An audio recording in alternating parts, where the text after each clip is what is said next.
$75,000? That's not just wild, that's insane.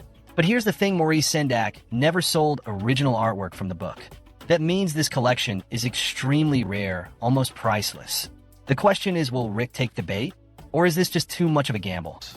12 images total, 2 very large. The first 2 are 80 grand a piece each. I think you can probably get about 310,000. Okay, now we're talking. The expert just confirmed that these illustrations could easily sell for around $310,000 to serious collectors. That means if Rick buys them at the right price, he could flip them for a solid $60,000 plus profit. But let's be real, Rick isn't going to just hand over $375,000. He's got some negotiating to do. I'll give you 200 grand. That's low. I could do like 300. I'll give you 240. 250. Classic Rick move lowballing hard. Rick starts at $200,000, which is way lower than the seller wants. But hey, this is a pawn shop, not an art gallery. You gotta leave room for negotiation. The seller? He's not having it. He wants at least $300,000. So now it's a standoff. I can't believe I'm doing this, but you got a deal. And the deal done at $250,000. That makes this one of the biggest buys in Pawn Stars history. Rick played it smart, knocking off $125,000 from the original asking price. Now you know where the wild things are. I own them. The funny moments in this must be tough for Chum. He was so excited to see the shuffle alley, but the old man made him stay in the car. Chum being Chum. Anyone could understand Chum ideas for the car, but the old man doesn't like it. I'm sure only Chum could get the old man to shout like that. No one else can make him do that. Also, Chum might be right when he says the old man style is concerning. Let's see what will the truck look like when it's finished. Trucks like these were the workhorse of the Ford fleet.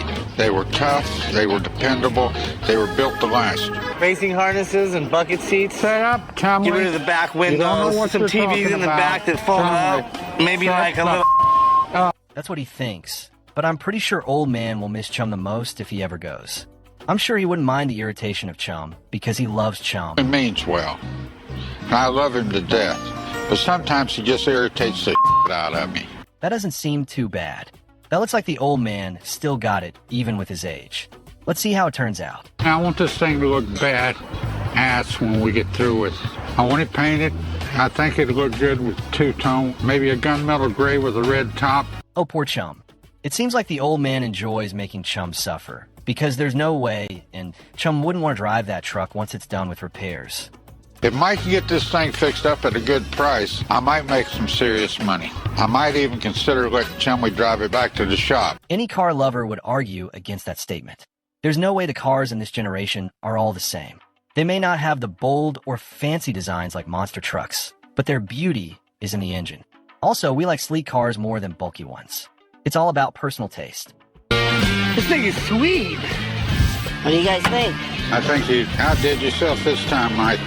Thanks, we put a lot of hours in this one. Did you all hear the sound of Chumley's? That was really heartbreaking. If you didn't, you could clearly see his disappointment when the old man turned him down. Honestly, anyone would feel it down not getting the chance to drive such a nice car. Can't wait to take this bad boy for a spin. No. Not only no, but hell no. This thing is way too nice to have Chumley touch it. Looks like the wife trick didn't work this time. It might have worked before, but not when it's a car they want to sell in the shop. Boss, your wife just called and she said she needs you to go to the house, so just take my car and I'll drive this back. No. Come on. Get away from me, Chumley. You ain't got a snowball's chance in hell.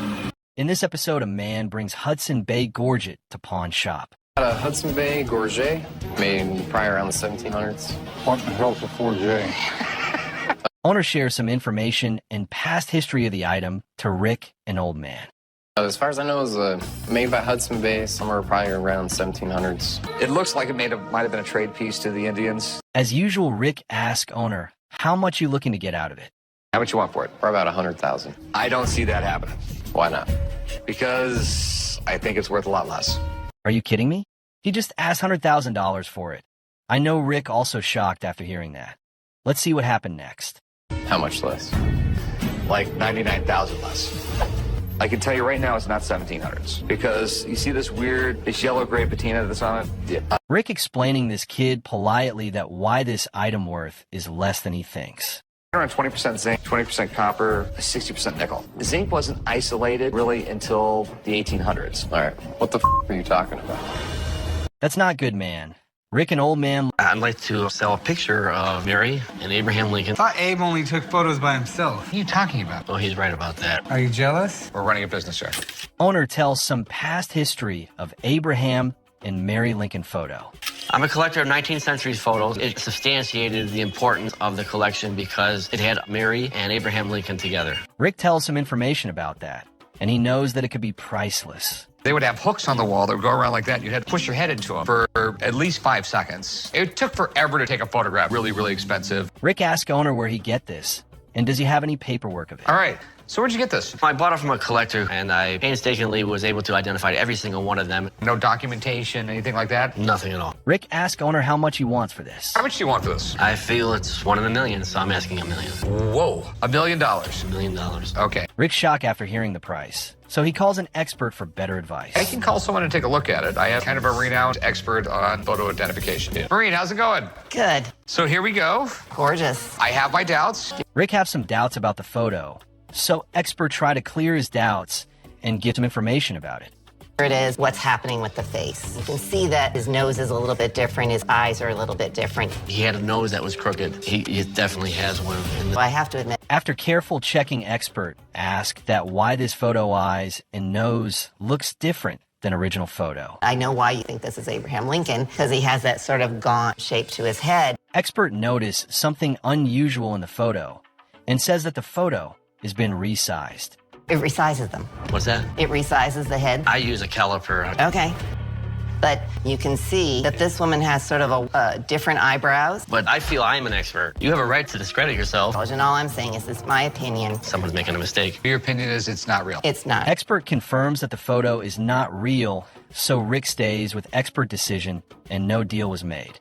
Like I said, we can agree to disagree. Yeah, thank you very much. I appreciate it. Yeah, no, it didn't sell today. It's not a big deal. It will stay in the collection. It's just the way that the... A man brings Lamborghini Dash clock to pawn shop. Hey, how can I help you? I've got a Lamborghini Dash clock. Would have been a lot cooler if you brought in the car. Owner tells some history of the clock, and he wants at least $3,000 for it. These were made by Briquet, 1990. I'd like to get around $3,000 for it. Rick shares some information about this clock. First Lamborghini cars hit the market mid-60s. For the guy who's got everything, ultimate status symbol. While Rick and owner stars discussing the item, Chunk keeps making harmless jokes in between the conversation. Girl, my clock cost $10,000. Breguet watches are extremely collectible. How much did you want for it? Rick asks owner how much he wants for this Lamborghini Dash clock. I was thinking around $3,000. They don't sell like the watches do. Appreciate just like the Lamborghini. I don't think he's funny. Owner is not happy with chum jokes, but after some heated movements, negotiations How about start. 22? 20. I'll give you $2,000. How about 25? How about 22? 24. I'll go $2,300. Okay. Deal. Okay, let's see the next deal. All right, guys, this one's big. Rick is in Las Vegas, and he's about to check out a once-in-a-lifetime collection from one of the greatest children's books ever, Where the Wild Things Are. If you grew up reading this book, you know how iconic these illustrations are. And guess what? These aren't prints, they're the original drawings by Maurice Sendak himself. Let's just say things are about to get wild. Hey, how's it going? Good, how are you? Good. Wait till you see this. These are sensational. Look at Rick's face, he's hooked already. Maurice Sendak wasn't just an author, he was a visionary artist. His cross-hatching technique made these illustrations feel almost alive, a style that stood out from every other children's book at the time. Illustrated as well. These are all original illustrations. Everything is one of a kind. These are amazing. And now, Rick is looking at 12 original illustrations, each one of a kind. You can tell he's already calculating the profit in his head. So how much you want for them? This is about $375,000. Whoa. Hold up, 300 and... So he shares more information about the Porsche 911 Carrera engine. This motor right here, it's a 6-cylinder, water-cooled. They're much better balanced. You can put a much lower profile on the motor. Rick tells some features and past history of the Porsche cars. Porsche was started by a guy named Ferdinand Porsche. His first big success, a Volkswagen Beetle. Where did you get it? I get it from my junkyard. Rick asks some questions to owner about the engine and also ask about the engine specification and current working condition. I bought the engine because I want to build a Baja. Was it right by the ocean? Yeah. Because it looks like it's got a lot of water damage. But not inside, just outside. After careful checking, Rick found some water damage to the car engine. To $750. $750! That's $500 profit. Expert confirms that this fingernail guard is worth around $750. So Chum profit is around $500. That was a good deal. An expert is also impressed with the Chum negotiation skill.